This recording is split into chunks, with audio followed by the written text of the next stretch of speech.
Traditional crewed vessels, autonomous and uncrewed systems.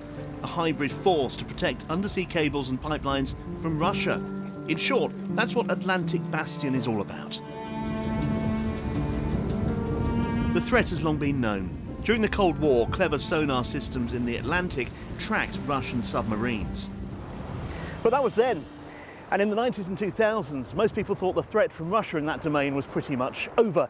So many of the systems were gradually phased out. This is a new era threat. We have to develop new technology to keep our forces at the forefront and on the battlefield, ahead of our adversaries. And we have to do this to reinforce our deterrence as a country and alongside allies. Government figures say there's been a 30% increase in Russian vessels threatening UK waters. Russia disputes that. But we've seen the Yantar, a vessel understood to be mapping undersea cables in conjunction with Russian submarines. And Parliament's National Security Strategy Committee said it was not confident the UK was able to protect its undersea infrastructure. All of that has led to Atlantic Bastion. The Defence Secretary and his Norwegian counterpart boarding XV Patrick Blackett, an experimental vessel used by the Royal Navy as a testbed for new technology.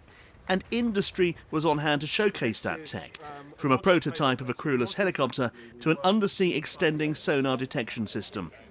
Inside the basin at Portsmouth Naval Base, an autonomous rigid inflatable circling around, monitored from the Patrick Blackett's control suite.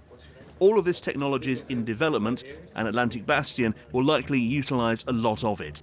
What's interesting and indeed different here is the way the systems are being developed. We are forcing the pace of a big change, as you say, in the relationship between our military, our government and industry. What we've seen today is the way that industry has stepped up alongside government.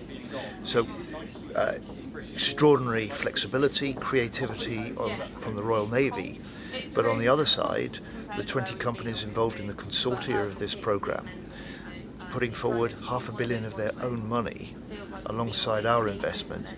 We can accelerate the innovation that will help put in place what we call an Atlantic Bastion. Much of the heavy lifting in the Atlantic Bastion will be provided by the incoming Type 26 frigates and the existing P-8 Poseidon aircraft. Norway is a country getting ever closer to the UK and has signed up to assist signing the Lunner House Agreement. They'll use their future Type 26s to also help undersea infrastructure protection. We have, I think, a lot of potential synergy to exploit here in order to detect and protect ourselves against what is Russia's most likely course of action, and that is to pursue attacks against Europe from submarines. It's important to note that the Russian threat is here, while a lot of these developments are for the future, albeit not too distant future. Finally, let's think about the language that's being used here. Atlantic Bastion. I think that's very telling.